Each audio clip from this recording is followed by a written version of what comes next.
Pozitivci, pozdrav! Evo, saznali smo nešto novo i sigurna sam da će vas obradovati. Pa krenimo redom, ima tu raznih vijesti. Halil Ibrahim Ceyhan i glumica Ruja Čorić su još uvijek zajedno. Nakon 3 mjeseca zabavljanja između njih su se pojavili bili problemi, pa su prestali da prate jedno drugo na društvenim mrežama, ali na Rujin rođendan nedavno pomirili su se i ponovo počeli da prate jedno drugo na društvenoj mreži. To su zabilježili fanovi, a objavili turski mediji. Glumica Hafsanur Sanđaktutan je kazala: Kubila i ja smo veoma slični.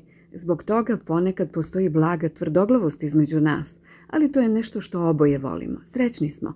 On mi je veoma drag i drago mi je što je u mom životu, kazala je glumica Hafsanur Sanđaktutan o svom dragom Kubilaju Aki, govoreći za časopis Elle. A Ercan Kesal i Doğukan Polat učestvovaće u drugoj sezoni serije moderne orijentalne bajke kompanije Kopru Film, koja će se snimati u Asusu. Caner Džindoruk glumit će Halila, a Bertan Aslani će igrati Ibrahima. Doğukan Polat će biti Deli Veli, a Ercan Kesal će biti Jakub Dede. Izlazak serije zakazan je na jesen.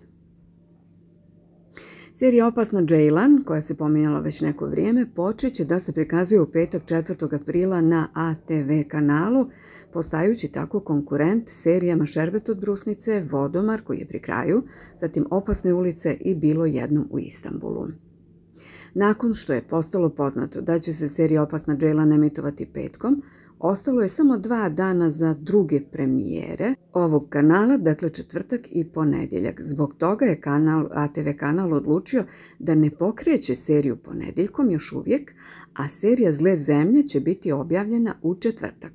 Ova serija bit će emitovana istog dana kada i serije Bezgranična ljubav, Crno srce i Biserne perle, tako da će se njima biti u konkurenciji. Ako ne bude promjena, serija Biserne perle završit će se u 45. epizodi i neće imati 3. sezonu. Evo, to je najnovija vijest, dakle završavaju se Biserne perle. Šta kažete na to, pišite u komentarima. A završavaju se i Crveni pupoljci, o tome smo vam već pričali. Serija Crveni pupoljci će se završiti u 46. epizodi. Ostale su još samo 3 epizode. Da li ste tužni zbog toga, pišite. Finale serije Vodomar je također tu, ali je pretrpjelo izvjesne promjene. Naime, najduži projekat studija OGM Pictures završit će se 101. epizodom. Snimanje scena sa Mertom Ramazanom Demirom bit će završeno nekoliko dana prije njegovog odlaska na služenje vojnog roka, dakle on odlazi ranije iz serije i stoga je to tako. U srijedu je bilo njegovo posljednje pojavljivanje pred kamerom u sklopu ove serije. Prema najnovim podacima, zaplet posljednje epizode, čije se snimanje završava neposredno prije emitovanja, tako je uvijek, promijenjen je. Ulogu Tarika, koga igra Baran Buljugbaši, za koga se pričalo da će doći i igrati ključnu ulogu u finalu i pojaviti se u posljednje 2 epizode, svedena je na samo jedno pojavljivanje. A prema novim informacijama, finale će uključivati i vremenski skok i scene sa trudnom Seiran, a to su trenuci koje publika čeka već 3 godine. 5-godišnja Sara Yilmaz igra ulogu Duru, ćerke Ferita i Seiran. Primjetna je sličnost djevojčice Safrom Saračoglu, sa kojom je sa zadovoljstvom radila na setu i to nije prošlo nezapaženo. Pored toga, prema informacijama iz izvora iza kulisa, gledaocima se možda može prikazati čak i odrasla Duru kao 20-godišnja djevojka, kao dio finalne trke. Da li će ove prognoze da se ostvare, postaće jasno vrlo brzo jer je sama serija pri kraju. Birsen Altuntaš izvještava da još uvijek nema tačnih informacija da li će se serija Visibabe završiti. Neke serije se završavaju posle nekoliko uspješnih sezona, a neke posle samo nekoliko epizoda, tako i ova serija je već upitna. Sve će se odlučiti nakon rejtinga 9. epizode. Ako bude nizak rejting 9. epizode serije Visibabe, projekat će biti zatvoren. a TV daje seriji poslednju šansu, tako piše Birsen. Pitali ste za ljetne serije, da li će ih ove sezone biti, pa evo stigla je prva informacija. Prema pisanju novinarke Birsen Altuntaš, ovog ljeta se očekuje nekoliko novih ljetnih serija. Poređenje radi, prošle godine emitovan je samo jedan ljetni projekat, bilo je to serija Laži. Da li se radujete ljetnim serijama? One su obično onako opuštajuće, vesele, razigrane, pune ljubavi, za razliku od ovih težih koji ide tokom cijele sezone. Pišite u komentarima. Mediji u Turskoj izvještavaju o početku romantične veze između fudbalera reprezentacije Turske Kenana Yildiza i mlade glumice Su Burcu Yazgi Coşkun, koju gledam u seriji Jedna noćna priča. Da li se slažete sa ovim parom, kako vam izgledaju, pišite. Kada smo kod te serije Jedna noćna priča, glumac Eren Vurdem, koji je igrao Selima u seriji, objavio je na svojim društvenim mrežama da više neće glumiti u ovom projektu, dakle napušta seriju. A Hazal Kaya je izbrisala post nakon što je optužena za skriveno oglašavanje. Što se naime desilo? Na fotografiji sa protesta koju je Hazal Kaya bila objavila, bio je vidljiv transparent sa imenom brenda koji ona predstavlja. Ona je dakle zaštitno lice Lancoma i glumica je prokomentarisala: samo sam htjela da malo podržim okrug šalom, ali očigledno je sve to pogrešno shvaćeno.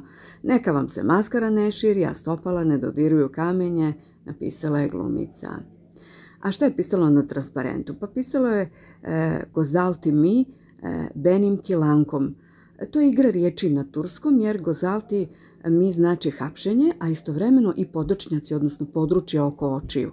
Dakle, transparent je sa protesta gdje se osoba u stvari šali pominjući da ima proizvod koji je rješenje za podočnjake, to jest hapšenje.